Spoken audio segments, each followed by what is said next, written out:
সর্বপ্রথমে সবাইকে আমি আমার ইউটিউব চ্যানেল বরবুইয়া টিউটোরিয়ালসে সবাই স্বাগতম জানাই। আজকের ভিডিওতে আমি গুণোৎসব 2023 সম্পর্কে আলোচনা করব। গত বছরের তুলনায় বা অন্যান্য বছরগুলোর তুলনায় 2023 সালের গুণোৎসবের মধ্যে কী কী পার্থক্য রয়েছে, এবছরে কী কী নতুন জিনিস সংযোজন করা হয়েছে সে বিষয় নিয়ে বিস্তর আলোচনা করা হবে।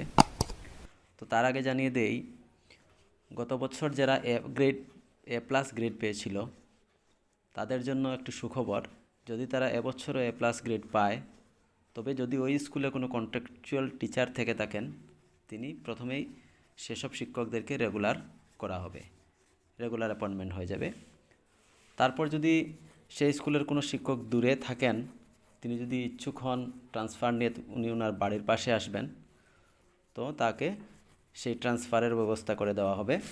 তিনি ট্রান্সফারের মাধ্যমে ঘরের কিনারে এসে ওনার সার্ভিস চালিয়ে যেতে পারবেন। তো বিষয়টা হচ্ছে, সর্বপ্রথমে গুড নিউজ দিলাম। তারপর আজকের যে টপিক নিয়ে আমি আলোচনা করব, গুণোৎসব, সে বিষয়টা হচ্ছে গুণোৎসব জিনিসটা কি আসলে সেটা আগে প্রথমে আমাদের জানা দরকার। তো গুণোৎসবটা হচ্ছে গুণগত প্রাথমিক শিক্ষা সুনিশ্চিত করা, সেখানে সেই লক্ষ্যে উপনীত হওয়ার জন্য অবিরত প্রচেষ্টার মাধ্যমে সরকার কর্তৃক যেসব বিভিন্ন পন্থা অবলম্বন করা হয়েছে, তার মধ্যে সর্বোত্তম পন্থা হচ্ছে সেই গুণোৎসব পরিকল্পনা, যেটা রূপায়ণ করা হচ্ছে বিগত এবার নিয়ে চতুর্থ পর্যায়ের গুণোৎসব। 3টি গুণোৎসব অলরেডি সম্পন্ন হয়েছে। চতুর্থবারের যে সেই গুণোৎসব, সেটাতে অনেক ধরনের পদ্ধতি রয়েছে যেগুলি আলোচনা করার জন্য প্রথমে বলতে হয়, ফার্স্ট রাউন্ড যেটা হবে সেটা এবছরের জানুয়ারি 18 থেকে স্টার্ট হয়েছে এবং আমাদের হাইলাকান্দি জেলায় ফেব্রুয়ারির ফার্স্ট, যেটা প্রথম ফেব্রুয়ারি, সেটা হবে বাহ্যিক মূল্যায়ন, এবং সেকেন্ড, থার্ড এবং ফোর্থ এই 3 দিন হবে।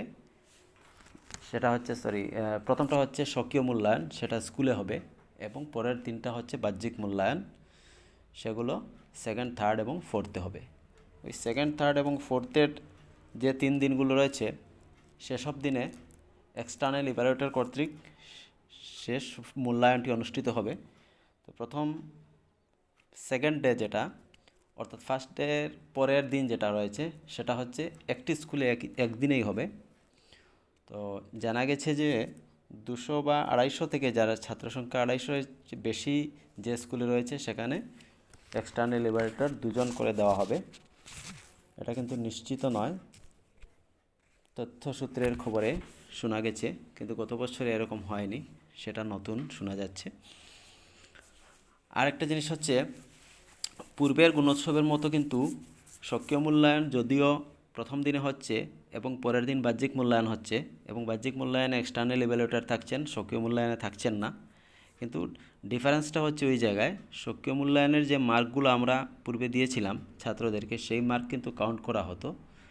তো এই গুণোৎসবে কী হবে, পরের দিনের যেটা বাহ্যিক মূল্যায়ন হবে, সেখানে কিন্তু মার্কটা কাউন্ট হবে না, গ্রেডে কাউন্ট হবে না।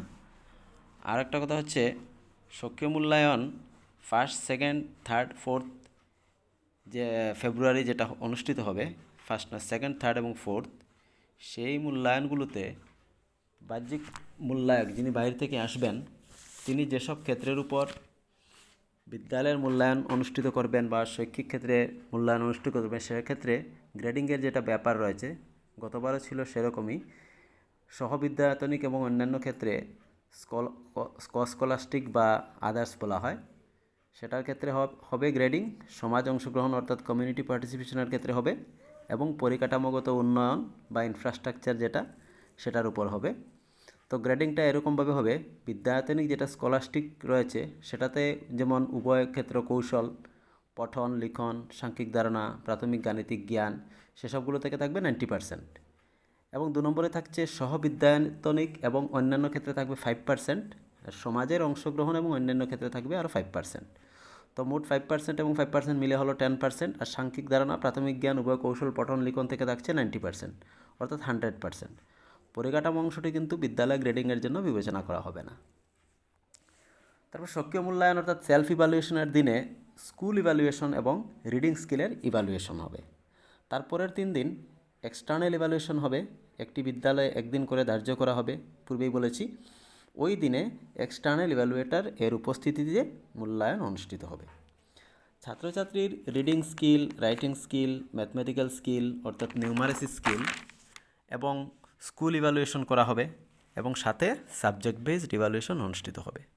অর্থাৎ রিডিং, রাইটিং এবং নিউমারেসি এই 3টি ইভ্যালুয়েশন অনুষ্ঠিত হওয়ার সাথে সাথে প্রত্যেকটি সাবজেক্ট বেসড কোয়েশ্চেন ছাত্রছাত্রীকে দেওয়া হবে। তারা ওএমআর পত্রে সঠিক উত্তরে ডার্কেন করবে। প্রত্যেক ছাত্রছাত্রীর জন্য ইন্ডিভিজুয়াল কোয়েশ্চেন পেপার ও ওএমআর থাকবে। তৃতীয় শ্রেণী থেকে উপরের শ্রেণীগুলোর জন্য কিন্তু সেটা থাকবে। প্রথম এবং দ্বিতীয় শ্রেণীর জন্য ওএমআর পত্রের একটিতে 10 জন করে ছাত্রছাত্রীর নাম থাকবে। সেটা পূর্বের নিয়মেই রয়েছে, কোনো চেঞ্জেস হয় নাই। এবং এটি কী হবে, ফিল আপ করবেন নোডাল টিচার অথবা অ্যাসিস্ট্যান্ট টিচার অথবা এক্সটার্নাল ইভ্যালুয়েটর। কিন্তু মনে রাখতে হবে তৃতীয় শ্রেণী থেকে চতুর্থ, পঞ্চম, ষষ্ঠ করে এরকমভাবে উপরের শ্রেণীগুলোর আপনারা শিক্ষক যারা রয়েছেন আপনারা ফিল আপ করতে পারবেন না, ছাত্রছাত্রীরা নিজে সেটি ফিল আপ করবে। যেহেতু ছাত্রছাত্রীদের শিক্ষার মানদণ্ড যাচাই করার জন্য এই মূল্যায়ন অনুষ্ঠিত হয়, তাই আপনি শিক্ষক হিসাবে যদি উত্তরপত্রে সঠিক দাগ দিয়ে তাদেরকে এ ধরনের সাহায্য করেন, এটা একটা ভুল কাজ হবে এবং ছাত্রছাত্রীদের শৈক্ষিক মানদণ্ড বাস্তবে উন্নীত না করে অসৎ উপায়ে আপনার বিদ্যালয়ের সুনাম অর্জনে আপনি ব্যস্ত রয়েছেন বলে ধরে নেওয়া হবে। তো যাই হোক, নতুন নিয়ম যেটা ছিল গত বছরের তুলনায় এবারের নতুন নিয়মটা প্রথমটা হচ্ছে রিডিং স্কিলের বিষয়ে। এবছর অর্থাৎ গুণোৎসব 2023-এ ছাত্রছাত্রীদের রিডিং স্কিলের নম্বর গ্রেডের ক্ষেত্রে যোগ করা হবে না। যেটা আমি পূর্বে বলেছিলাম, স্বকীয় মূল্যায়নের যে গ্রেডিংটা সেটা যোগ করা হবে না। দ্বিতীয় চেঞ্জটা হচ্ছে গত বছরের অর্থাৎ 2022 সনের মে-জুন মাসে গুণোৎসব অনুষ্ঠিত হয়েছিল। তার ওএমআর 2টি প্যাকেট ছিল, একটি ইউজড ওএমআর এবং অন্যটি আনইউজড ওএমআর। কিন্তু এবার আনইউজড ওএমআর বলে কোনো প্যাকেট থাকছে না, শুধু ইউজড ওএমআরের প্যাকেট থাকবে। তো একই সাথে সব ওএমআর একই প্যাকেটে যাবে। পূর্বের গুণোৎসবে শুধু উপস্থিত ছাত্রদের হিসাব ধরে নিয়ে গ্রেডিং করা হয়েছিল, কিন্তু এবারের গুণোৎসবে প্রেজেন্ট, অ্যাবসেন্ট উভয় ক্যাটাগরির ছাত্রের সম্পূর্ণ হিসাব নেওয়া হবে। তাই যত সম্ভব ছাত্রছাত্রীদের 100% উপস্থিতি নিশ্চিন্ত করা একান্ত প্রয়োজন। উদাহরণস্বরূপ ধরে নিন আপনার স্কুলের ছাত্র 100, তার মধ্যে গুণোৎসবে অ্যাটেন্ড করলো 95 জন, বাকি 5 জন উপস্থিত নয়। তো পূর্বের কি হয়েছিল, 95 জনের টোটাল হিসাব ধরে সেটার উপর গ্রেডিং করা হয়েছিল।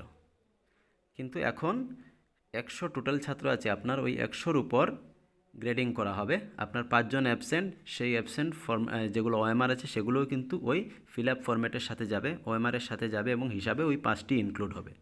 তো ওই 5টিতে যেহেতু কোনো উত্তর করা থাকবে না, খালি যাবে, তবুও হিসাবের মধ্যে যেহেতু আসছে, তার মানে আপনার স্কুলের গ্রেডিংটা নিচে নামে আসছে। তো সেজন্য আপনি সেটা খেয়াল রাখতে হবে যাতে আপনার উপস্থিতি, ছাত্রছাত্রীর উপস্থিতিটা 100% হয়। তারপর 3 নম্বর চেঞ্জ সেটা হচ্ছে গুণোৎসবে যত নম্বর পাওয়া যাবে একটি ছাত্রের, তার 10% নম্বর অ্যানুয়াল এক্সামিনেশনের টোটাল মার্কের সঙ্গে যোগ করা হবে।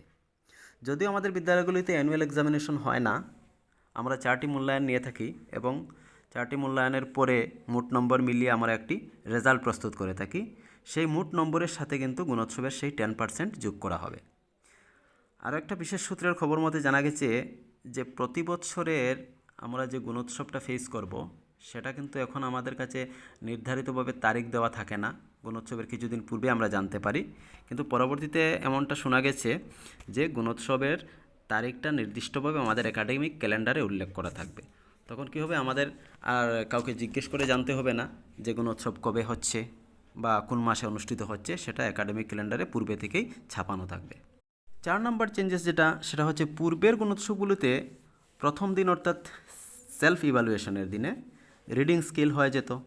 এক্সটার্নাল ইভ্যালুয়েশন আসার দিন, ইভ্যালুয়েটর যেদিন আসতেন পরের দিন, উনি কী করতেন, রিডিং স্কিলের উপর 20% ছাত্রছাত্রীর ইভ্যালুয়েশন করতেন।